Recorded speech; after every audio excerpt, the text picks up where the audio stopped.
Ah, vous êtes là?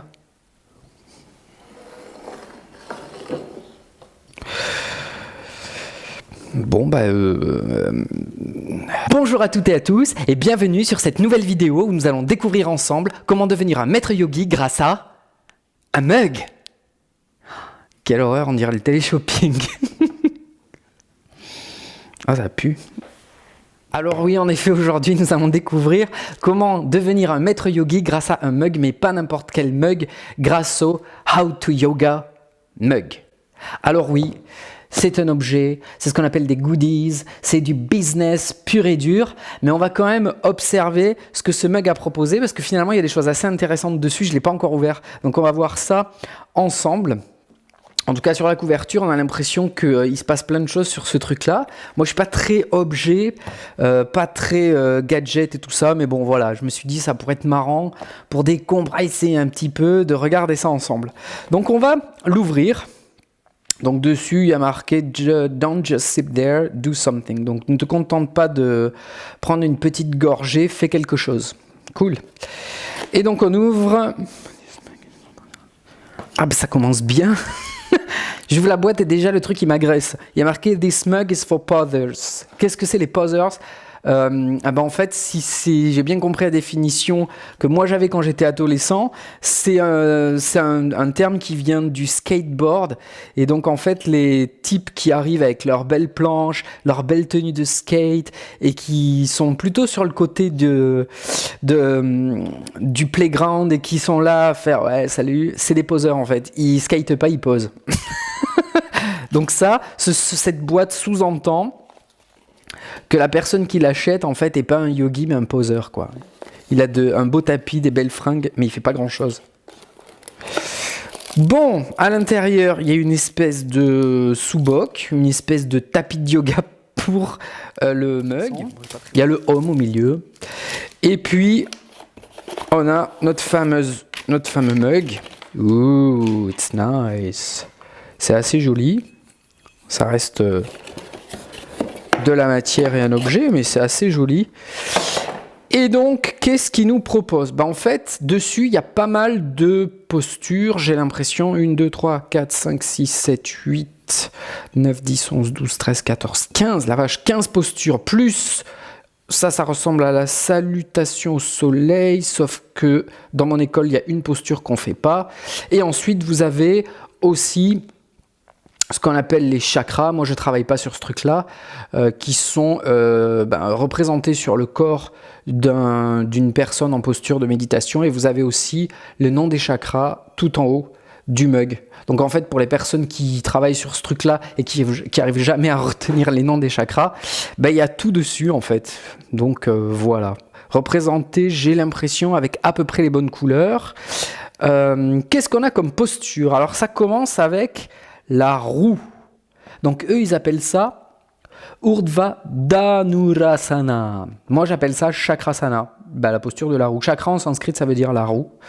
Ok. Elle est bien faite. On a l'enfant aussi, Balasana. Sauf que nous, dans mon école, on a les mains à côté des pieds, les paumes des mains tournées vers le ciel. Évidemment, on va avoir le cadavre, Shavasana, bien représenté. On a la flexion avant, aussi appelée la pince, qui là s'appelle Paschimottanasana. Donc ça, parfait. Alors, on a une torsion vertébrale, Ardha Matsyendrasana, mais je la trouve pas. Alors, faudrait voir si elle existe sous cette forme. La représentation est quand même vachement bizarre. Donc, je sais pas. Je vais vous montrer, je vais vous rajouter une photo, une image pour voir comment nous on la pratique et voir comment elle est représentée sur ce mug. Ensuite, vous avez Matsyasana, le poisson. Donc là, c'est une variation assez avancée, mais c'est ok, elle est bien représentée. Du coup, moi, je vous montrerai la posture classique. Je vous mets la petite vidéo en plus. On a Salamba, Sarvangasana. Sarvangasana, la posture de la chandelle, très bien représentée. Les pieds en pointe, on a plutôt tendance à avoir les pieds relax. Alors, on a ensuite Adho Mukha Vrksasana, la posture sur les mains. Ouf, ça c'est dur. Ok. On a le guerrier numéro 2, Virabhadrasana, bien représenté. On a une variation du triangle. Alors moi je la pratiquerai bien comme ça. C'est une variation un peu avancée. On a ma posture préférée du moment, Vrksasana, l'arbre, très bien représenté, sauf que moi je décollerai les épaules des oreilles. C'est bien parce qu'au moins comme ça, ça nous permet de vraiment réviser les postures en fait, de voir ce mug-là. Puis on a, j'adore cette posture. Il y a un souci, elle n'est pas tout à fait correcte. Garudasana, la posture de l'aigle. Posture d'équilibre. Là, il a le bras gauche aligné avec la jambe gauche et chez nous, on croise. Donc, ce serait le bras droit qui croiserait la jambe gauche. Sinon, elle est pas mal représentée. On a Natarajasana. C'est une variation assez avancée, mais pourquoi pas. Le chameau. I like it. Si vous faites le chameau, par exemple, c'est une posture assez intense pour le bas du dos et en fait, elle tire sur le nerf vague qui relie le cerveau à la partie abdominale. Et ça, quand vous le faites notamment dans le Bikram Yoga par 42 degrés, si vous n'êtes pas en super forme, ça donne la gerbouille. En fait, dès qu'on tire sur le nerf vague, ça arrive aussi dans le poisson chez certaines personnes, ça donne un petit peu la nausée. Et moi, systématiquement, quand je fais du Bikram ou du hot yoga et que je fais le chameau, ça tire sur le nerf vague. Et c'est pas très agréable. Alors qu'elle est hyper agréable, cette posture. Et enfin, on a Padmasana, la posture du lotus. C'est une espèce de lotus, demi-lotus. Les jambes, elles sont pas parfaitement bien placées. Mais c'est quand même pas mal du tout. Donc voilà. On a donc ensuite la salutation au soleil. La salutation au soleil, elle démarre où ? Elle démarre pile sous l'anse en fait, ici. Donc ça c'est correct. Première posture correcte. Deuxième correct. Moi je ne laisserai pas la tête partir en arrière. Ça c'est correct. Ensuite, qu'est-ce que c'est que ça ? Ah, ça ressemble un peu à une posture de Vinyasa. Il rajoute une petite posture dans la salutation au soleil que dans mon école on ne fait pas, mais effectivement dans d'autres écoles ça se fait.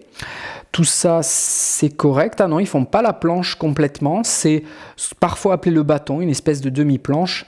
Ça c'est correct. Le cobra, le chien tête en bas, ils repassent par leur posture qu'ils rajoutent et ensuite c'est parfait. Donc voilà, ça c'est à mon avis une variation plutôt Vinyasa, en tout cas pas...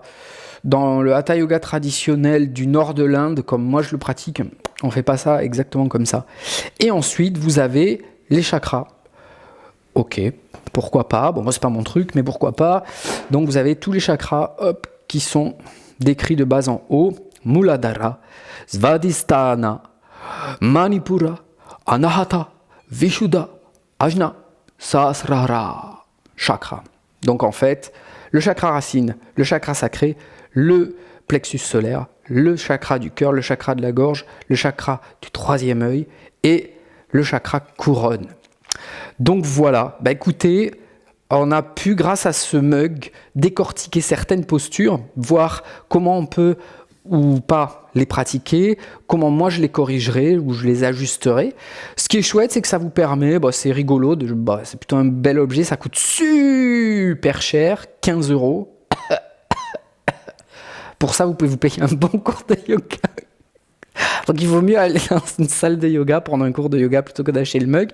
Mais sur le bureau, voilà, si vous n'êtes pas trop gadget et que vous en avez un, c'est quand même rigolo. Et ça vous permet aussi d'apprendre le nom des postures en sanskrit, qui est, moi je trouve un petit peu snob sur les cours de yoga collectif parce que il y a plein d'élèves qui connaissent pas les noms. Donc quand le prof dit par exemple, vous faites Balasana, vous entrez dans Sarvangasana, Matsyasana. S'il y a des nouveaux qui sont là, il faut mais de quoi ils parlent ? C'est un peu snobbish. Mais bon, pourquoi pas ? C'est ok.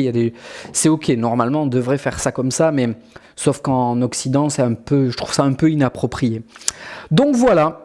Eh bien écoutez, je vous dis à la vôtre, ne forcez pas trop sur le vin blanc, j'ai acheté la bouteille spécialement pour la vidéo.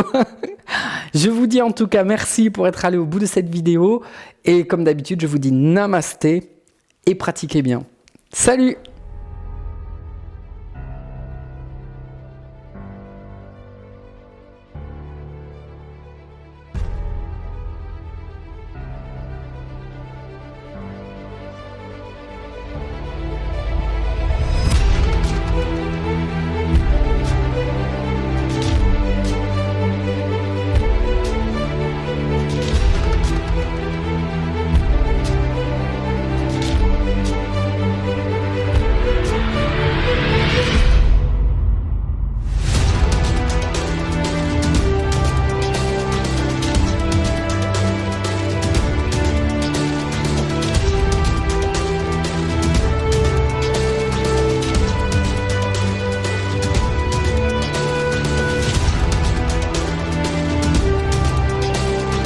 Bonjour et bienvenue sur cette formation, mon premier cours de yoga en vidéo, reprendre contact avec son corps.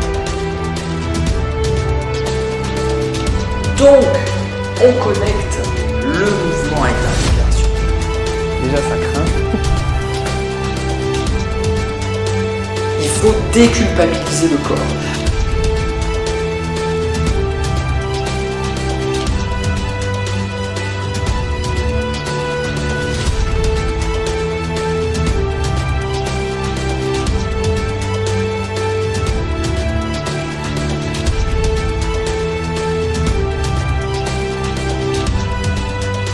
Rassurez-vous, je suis là pour vous aider de bout en bout.